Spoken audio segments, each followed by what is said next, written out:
әдемі тағам қыздар, тәбет ашарлық түрін қараңыздар. Сәлем достар, қалдарыңыз қалай? Сәлем арнасына қош келдіңіздер. Сіздермен бірге мен Ақжарқын. Бүгінгі видео рецептімізде осындай өте дәмді, ерекше тағам түрін дайындадым. Рецепті міндетті түрде аяғына дейін көріңіздер. Каналыма тіркелмеген болсаңыз тіркеліп, пікір қалдырып және лайк басуды ұмытпаңыздар.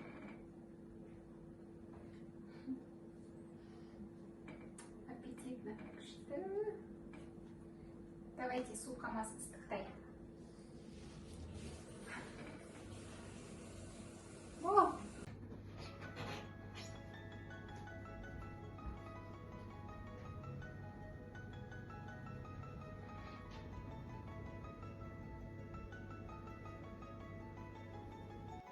Алдымен қамырын илеп аламыз. Ашу керек қамыр. 1 шай қасық қант қосамыз. 1 шай қасық ашытқы, яғни дрожж. Және 2 ас қасық сұйық май. Және жылы тұзды су. Жұмсақ қамыр илеп, ашуын күтеміз. Қамырды жұмсақ қып илейсіздер, өйткені біз мантоваркаға пісірген кезде жақсы көтерілу үшін енді ашығанын күтеміз. Қақпағын жауып, жылы жерге орап қойып қоямыз. 1 сағат кете ма немесе 1,5 сағат уақыттай күтеміз. Қамырды ашытып алдық. Енді ұн сеуіп,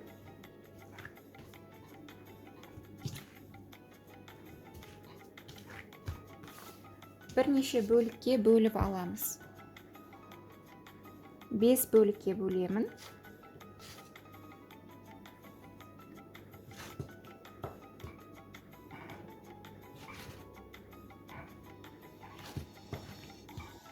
Қамырды дөңгелетіп басып қоямыз.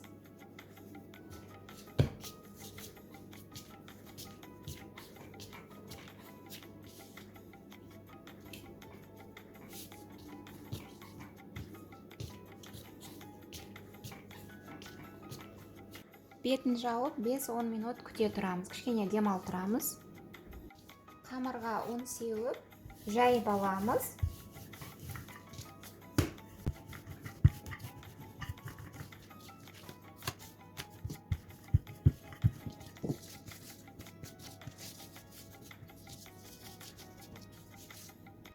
Осындай қалыңдықта жайып алдық.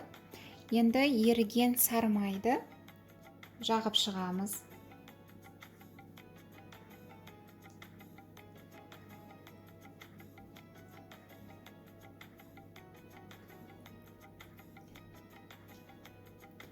Жағып алдық. Енді мен ұсақтап туралған көк пиязбен укропты алдым. Егер болмаса, онда ол сізде бола береді. Құры қамырдың өзін ғана орай салсаңыздар болады. Көк шөпімізді сеуіп аламыз. Көп емес, осылай. Енді біз қамырды бүктейміз. Осылай және осылай жауып. Енді осы күйінде қоя тұрамыз. Екінші қамырды да жайып алдық. Тағы да сармай жағамыз. Барлық қамырға осылай істеп шығамыз. Негізі сұйық май да бола береді. Жағып алдық. Көк шөпті себеміз.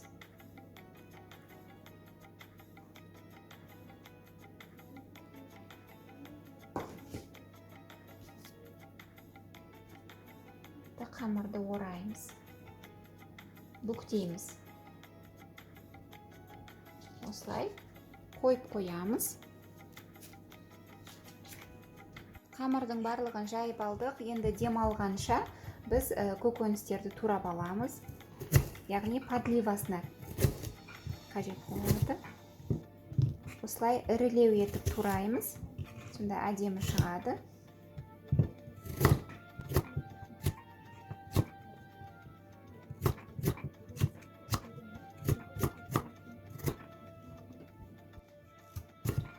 Картопты да ірі ғып тураймыз.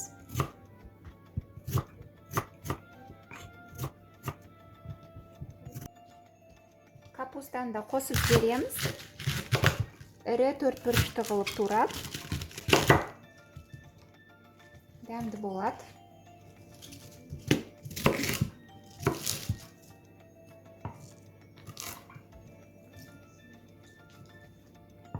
Мындай қатты жерлерін сақтап турап жіберсеңіздер болады. Етті осылай ірілеу етіп турасаңыздар әдемі шығады. Турап қойдық. Енді қамырымызды дайындаймыз. Осылай кесіп аламыз. Бәрін бір келкі етіп.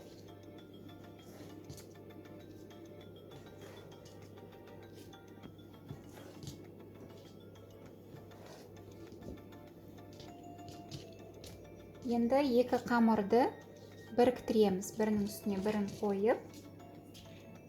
Сосын мынандай бізге таяқша керек болады. Шпажки деп айтады мысалы. Немесе кез келген үйде осындай бір таяқша тауып алсаңыздар болады. Осылай бастық. Енді қамырды осылай созамыз. Ашыған қамыр болғандықтан оңай созылады. Сосын таяқшаға осылай қойып, осылай ораймыз. Және дастарханға қоямыз да екі шетін былай басып, сосын ақырын суырып аласыздар. Осындай әдемі қамыр шықты. Мантаваркаға май жағып, орналастырасыздар. Тағы екі қамырды біріктірдік. Басамыз. Созамыз.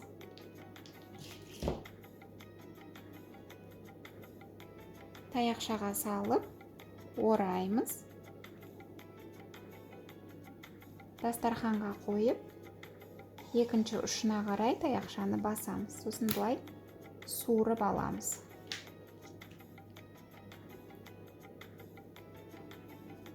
Осылай барлығын істеп шығамыз.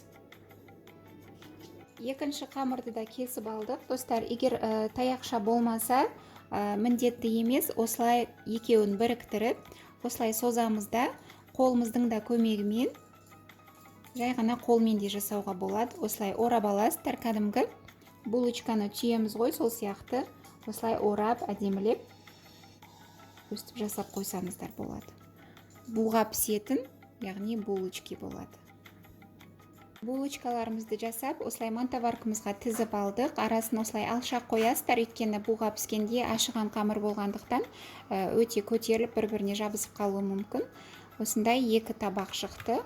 Қайнаған суға қойып, буға пісіріп аламыз. 30-40 минут пісіреміз. Булочкамыз піскенше біз екінші жағынан подливасын қуыра береміз. Ең алдымен етті саламыз.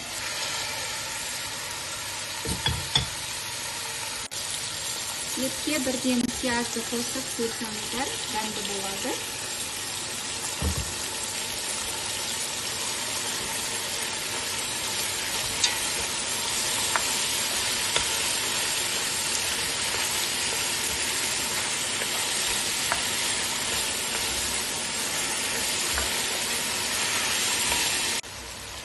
Тұз себеміз. Жақсылап қуырып аламыз.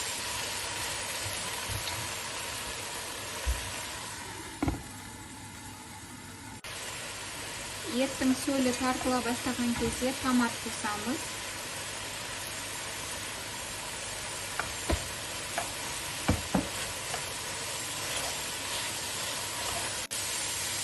Енді көкшеттерімізді қосамыз. Сәбіз. Енді мынандай қатырылған бізде жанду деп айтады. Осыны қосып берем. Болмаса міндетті емес. Араластырамыз.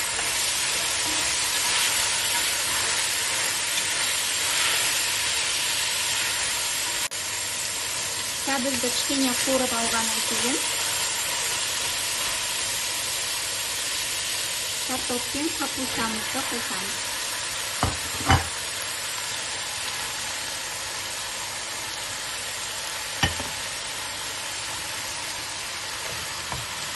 Кішкене қуырып аламыз, сосын барып түбіне азғантай су құйып, баяу отта бұқтырып пісіреміз.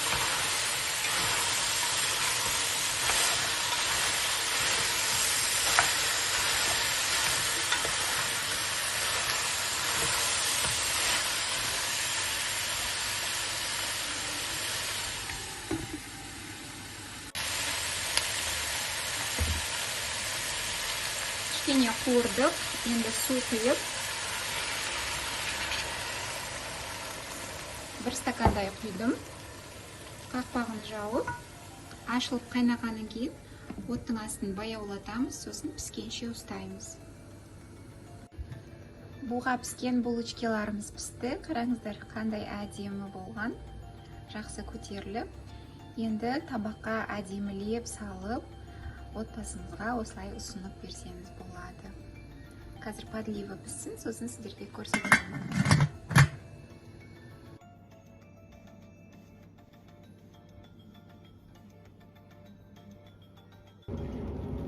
Подливасы пісті. Булочкаларымызды осылай шетіне орналастырып аласыздар. Сосын ортасына дәмді подливамызды салып шығамыз.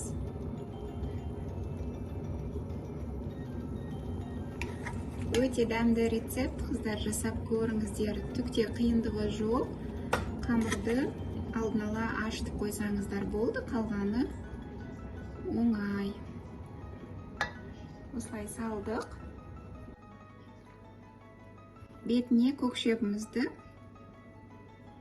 сеуіп шығамыз. Өте дәмді болды, тәбет ашарлық. Рецептіні лайк басып, пікір қалдырыңыздар, қыздар. Каналыма тіркеліп қойыңыздар. Осындай өте дәмді тағам болды.